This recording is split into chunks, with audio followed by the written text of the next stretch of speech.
자, 여러분, 안녕하세요. 이번 분석에서는 정말 흥미로운, 어찌 보면 약간 등골이 서늘해지는 자료를 하나 뜯어볼 겁니다. 바로 삼성 같은 거대 기술 기업들이 노동 파업을 맞닥뜨렸을 때 이를 어떻게 무력화시키는지 그 은밀한 과정이 담겼다고 알려진 파업 무력화 5단계 전략 문건입니다. 유출된 것으로 추정되는 이 자료가 기업과 노동자 간의 그 치열한 수싸움을 어떻게 묘사하고 있는지 저와 함께 하나하나 파헤쳐 보시죠. 그럼 이 근본적이고 매력적인 질문으로 바로 들어가 볼까요? 초대형 기업들은 대체 어떻게 파업의 힘을 쫙 빼놓을까요? 오늘 우리는 이 원문 자료를 마치 기업의 1급 비밀 매뉴얼을 들여다보는 수사관의 시선으로 살펴볼 겁니다. 누가 옳고 그르다를 떠나서 이 문서가 주장하는 그 정교한 논리와 구조 그 자체를 객관적으로 따라가 보는 거죠. 오늘 우리가 함께 살펴볼 흐름입니다. 첫 번째 사전 작업부터 시작해서 전면전, 껍데기 타결, 그리고 이에 맞서는 직원들의 대응 방안까지 짚어보겠습니다. 자, 그럼 첫 번째 섹션입니다. 1단계와 2단계, 바로 파업 전부터 조용히 깔리는 사전 작업이죠. 자료를 보면요. 이 전략이 그냥 그때그때 튀어나오는 게 절대 아닙니다.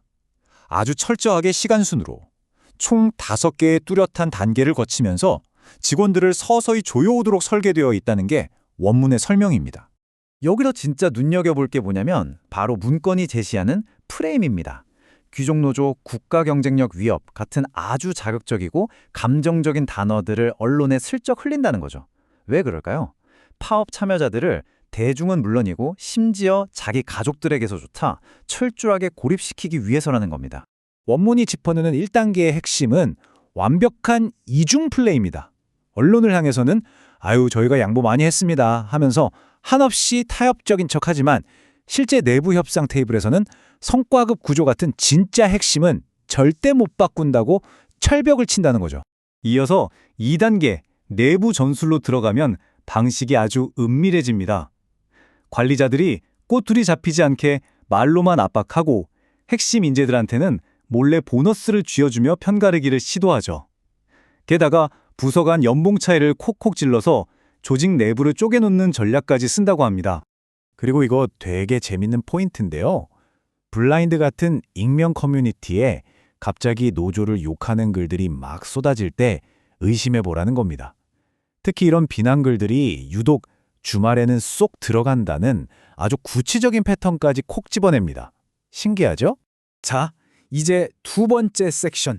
긴장감이 훅 올라가는 3단계와 4단계. 이른바 전면전입니다. 3단계로 넘어가면 본격적인 심리전과 법적 공세가 쏟아집니다. 수백억 원대 손해배상 청구가 날아오죠. 근데 진짜 무서운 포인트는 이 소송이 재판에서 이기려고 하는 게 아니라는 겁니다.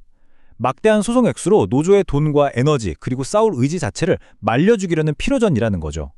그리고 파업 직전에 툭 던지는 게 바로 이 가짜 단근입니다. 별것도 아닌 소액 격려금이나 TF 구성 같은 걸 제안해놓고 노조가 그걸 거절하면 거봐라 회사는 이렇게 양보하는데 노조가 다 걷어찼다며 비난을 돌리기 위한 아주 치밀한 함정이라는 게 원문의 지적입니다. 막상 4단계 파업이 터지면 어떨까요? 여기선 기가 막힌 투트랙 전략이 나옵니다.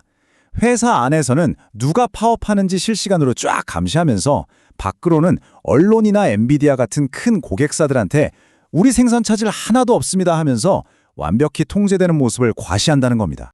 이때 언론전도 3라운드로 진화합니다. 이거 파업하면 중국 경쟁업체가 웃는다, 점유율 5% 깎인다 같은 구체적인 숫자랑 지정학적 공포를 들이미는 거예요. 듣는 직원들이 마치 나라 망치는 주범이 된 것처럼 느끼게 만드는 진짜 강력한 심리전이죠. 거기다 타이밍 뺏기도 예술입니다. 사내 채널로는 참여율 낮다며 가스라이팅을 해서 고립감을 주고 언론 시선 돌리려고 파업 시기에 딱 맞춰서 거창한 조직 개편 발표를 터뜨려버린다는 게 원문이 주장하는 꼼수입니다. 세 번째 섹션, 5단계 껍데기 타결이라는 최종 카드입니다. 파업이 2주 넘어가면서 길어지면 결말은 아주 뻔하게 흘러갑니다. 최고 경영진이 구원투수처럼 짠하고 등장하고요. 언론은 극단적 결단 이러면서 대서특필해줍니다. 그래놓고 실제 적용되는 건 일회성 보너스 조금 주는 게 다죠. 결국 양쪽 다 이겼다고 선언하며 쇼가 끝납니다. 근데 이게 진짜 타결일까요? 문건은 이게 완전 눈속임이라고 경고합니다. 성과급 산정 방식 같은 그 근본적인 불신은 하나도 끄지 않았거든요. 결국 뭐겠습니까? 똑같은 싸움이 1, 2년 뒤에 토시 하나 안 틀리고 반복된다는 거죠. 그럼 직원들은 당하고만 있어야 하나요? 네 번째 섹션, 문건이 제시하는 대응 전략입니다. 여기서 제일 중요한 방어선은 바로 멘탈, 객관성 유지입니다. 언론 프레임에 흔들리지 말고 익명 게시판 글이 언제 올라오는지 패턴을 읽고 회사가 은밀하게 찔러보는 제안은 혼자 앓지 말고 노조에 싹 다 공유하라는 조언입니다. 특히 강조되는 게 기록, 또 기록입니다. 관리자들이 나중에 발뺌하려고 주로 구두로만 압박하잖아요. 그러니까 언제, 몇 시에 정확히 무슨 말을 했는지 일기장 쓰듯 꼼꼼히 메모해 두라는 겁니다.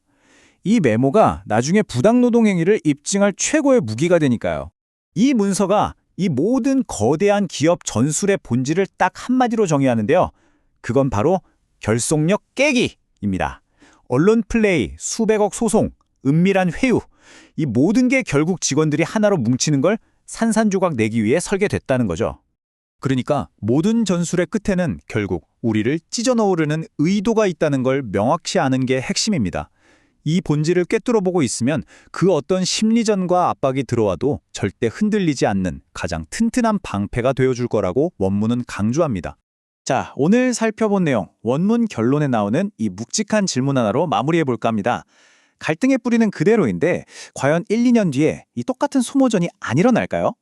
이런 정교한 무력화 전략들이 기업의 진짜 문제를 해결하는 건지 아니면 그저 폭탄의 타이머만 뒤로 미루는 건지 우리 모두 한 번쯤 깊이 생각해봐야 할 대목인 것 같습니다.